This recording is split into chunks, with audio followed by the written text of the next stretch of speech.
everyone, my name is Emily McGee and welcome to the how-to video for the marimba region etude. Throughout this video we're going to go through measure by measure, line by line, and talk about some difficulties with this etude and how to get through them. Let's get started.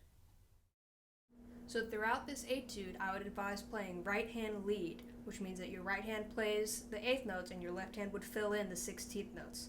This will give you the most comfortability going through the etude. There will be a couple of times that we need to talk about where to add a double so that you don't get mixed up, but overall, keep your 8th notes off the right hand.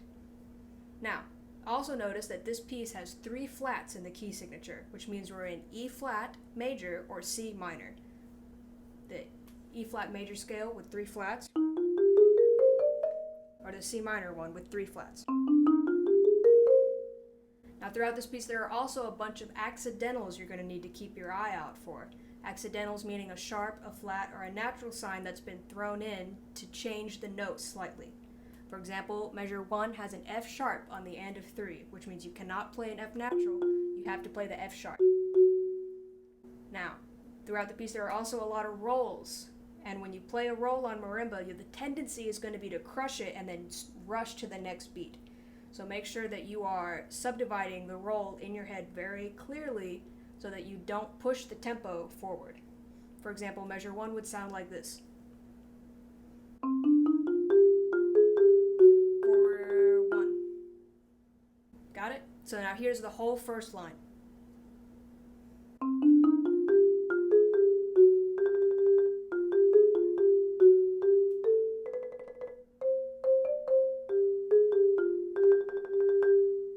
Now notice in measure 3 I started off the left hand. That's the best option because you have the D natural on the of beat 1 in measure 3. See that? There's again beat 1 of measure 3. So coming out of the roll on beat 4, you'll switch. Alright, so here's all of line 1 one more time.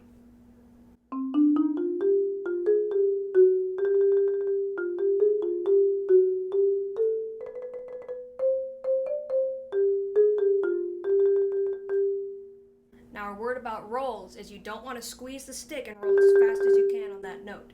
Keep your hands light, just like it says by your tempo, lightly. Keep your hands light and relaxed, and just roll as fast as you need to so that the note sounds like it's singing. See how that sounds really calm and nice versus this?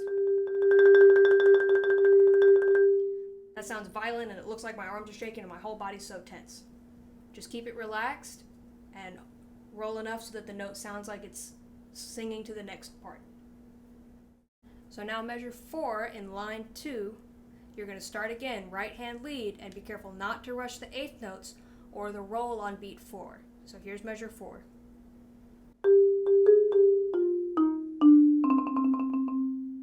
Here it is again. And then there's a dynamic change, so measure 5 should be quieter than measure 4. So you'll jump down to mezzo forte, again off the right hand. So, mezzo piano. Now let's look in beat 3 and beat 4 of measure 5. This rhythm is a little strange to look at notation-wise, but if you count it out loud, it would be 3 and 1. So let's play measure 5 rhythm only on like an A flat. So measure 5 will go 1 E and a 2 and 3 and 4 and 1. And then you can put it on the notes. 3 and 1. And then on the last and of 4, measure 5, you should play with your left hand so that measure 6 starts off the right. So 3 and 1. It's a G on measure 6. Right there on measure 6. And then measure 6 is a large arpeggio, a C minor arpeggio, which means you're playing the 1st, 3rd, 5th, and 8th of the chord, of the notes, scales. And then there's also a D thrown in, so look out for that on the end of 2. So measure 6 would sound like this.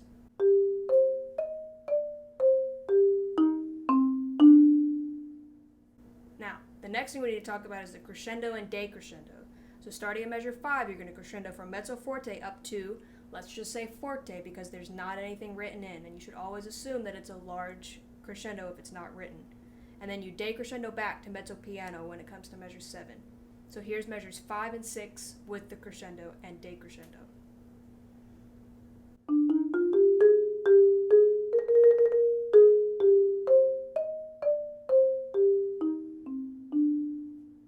Now, here's all of line 2, measures 4 through 6.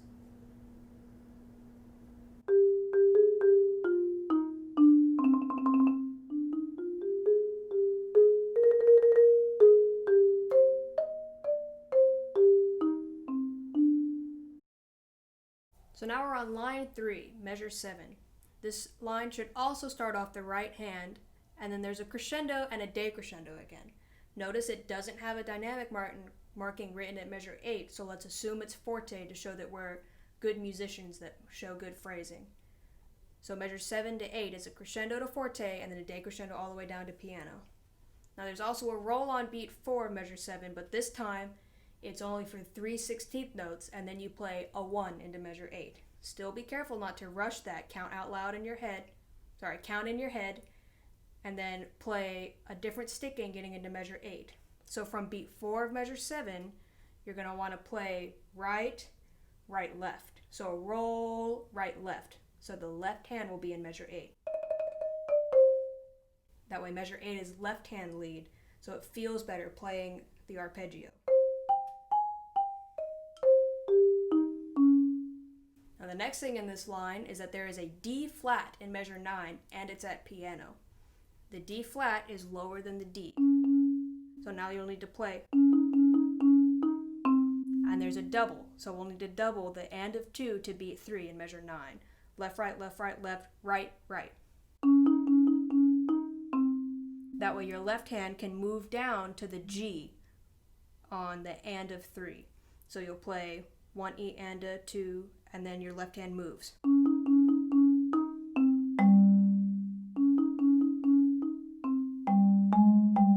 And then your right hand is free to play beat 1 of the next line at piano.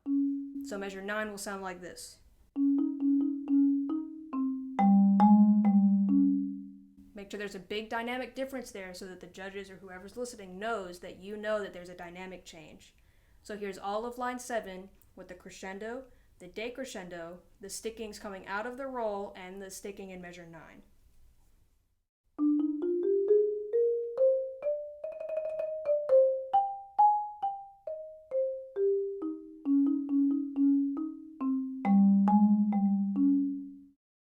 So now let's look at line 4, starting on measure 10. Notice that measure 10 starts at piano and has a D flat right here. So coming from measure 9, where you have the mezzo forte G, A flat G, you've got to jump down to piano to get to measure 10. And you can start off the right hand right at measure 10, jump up to mezzo forte, and hit a D flat again on measure 11. So measure 10 will sound like this. And then measure 11 is going to decrescendo all the way to measure 12.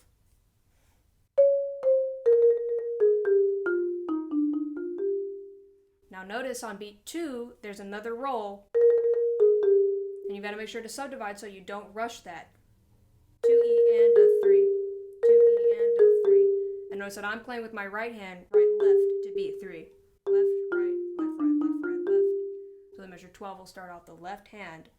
Now there's not a dynamic written at measure 12, but let's assume that it's piano because we're showing that we're good musicians. So at measure 12, you'll play a piano roll.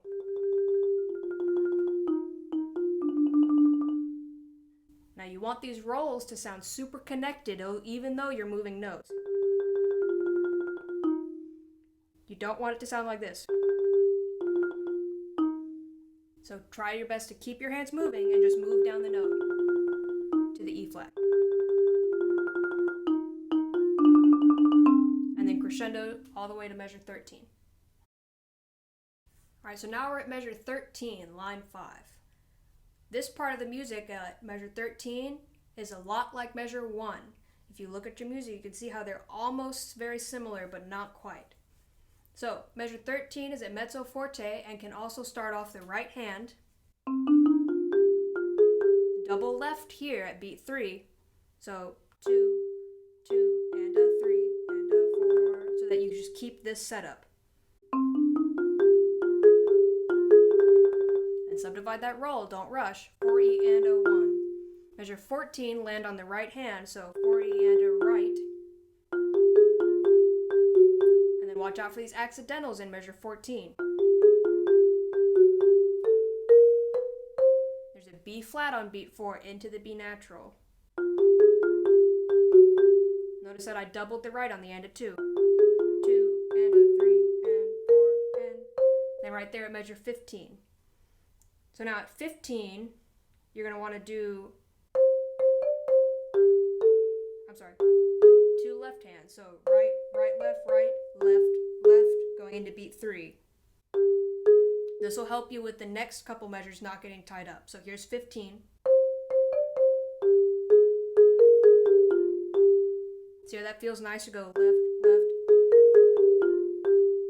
And this is all at mezzo forte. So here's all of line 5, measure 13.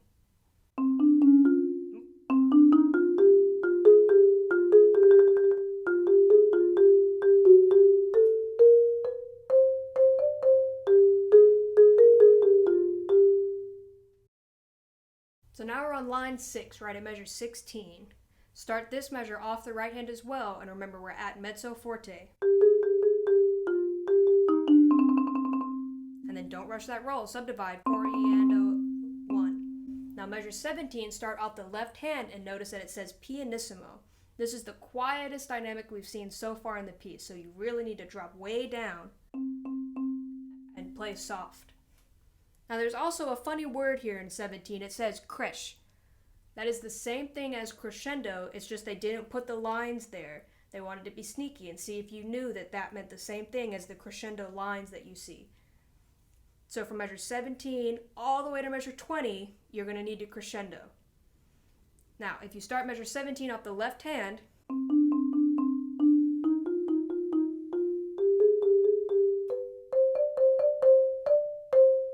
you'll see that it feels really easy just to play on one little part, 1E and a 2, and then the next one, 3E and a 4, and then get a little louder. Watch out, there's a B natural there on the and of 2 of 18, and then I would do a right hand to measure 19. So you're going to play from measure 18 to beat 3, 2 rights. That way you're set up to play the arpeggio in measure 19 well. Remember, it's a C minor arpeggio. Crescendoing even more to measure 20. So here's measure 16 all the way to measure 20. Starting at mezzo forte, off the right hand.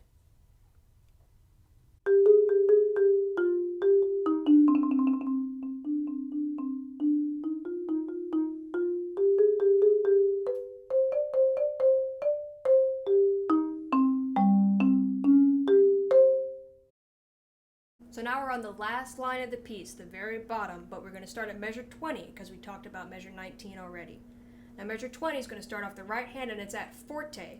We really haven't had a forte moment in the piece, so now you're at the loudest dynamic level so far. Does this sound like the beginning of the piece? Because it should, it's the same idea. Notice that I played and of 3 off the left. So beat 3, and of 2 off the left, and beat 3 of 20 is on the left hand. 3 and 4 and 1. And then right there, the last measure, you're going to roll and jump down to the A flat. Right, left. 1, a 2, and then 2 and 3 and a 1. And then make sure that roll is the correct amount. So the last measure, 1, a 2, and 3E and a 4E and a stop. Remember what we talked about rolls. Don't squeeze and hit the keys really hard. Stay super relaxed and just roll enough that the note sounds like it's going to sing. So here's 20 and 21.